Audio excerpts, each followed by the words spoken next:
Operation Paperclip, 1945 to 1959. The Americans wanted to get those Nazi rocket scientists on their side so that they could develop their own rocket capacity. James Angleton, for example, protects a general under Hitler. CIA gets involved in the Italian elections, 1948. Puts his thumb on the Italian democracy and makes sure that U.S. allies win.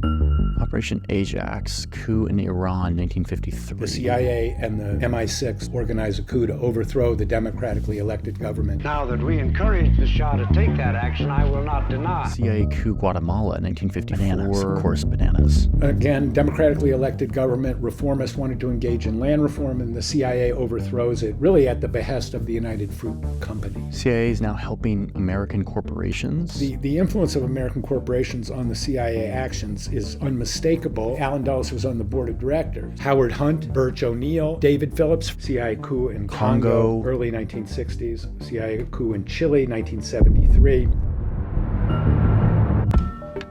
Good luck, Vegas.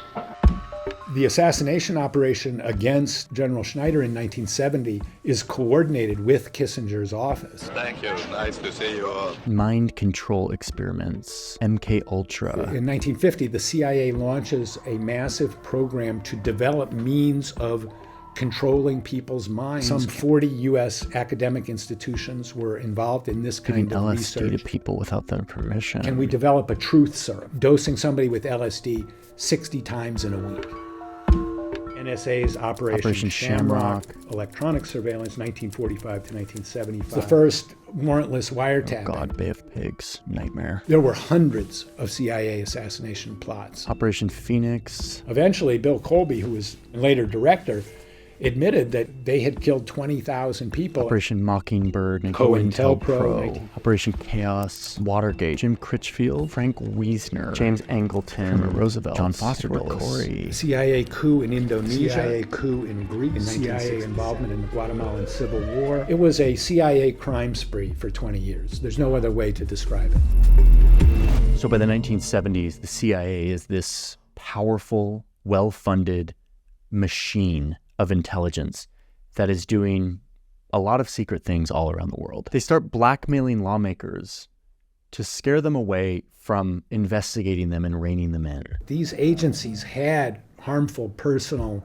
information on lots of people. When I was doing my Angleton book, a guy told me one day when he went to meet Angleton, Angleton quoted back to him what he had said to his wife in bed the night before.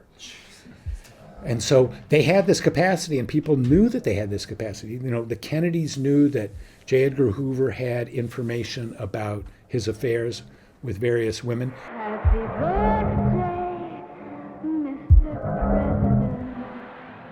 This kind of knowledge that they had, Angleton and Hoover were masters at using those kind of secrets as leverage. Kennedy had this thing hanging over his head, and he knew Hoover, had that on him. And so, he couldn't fire Hoover.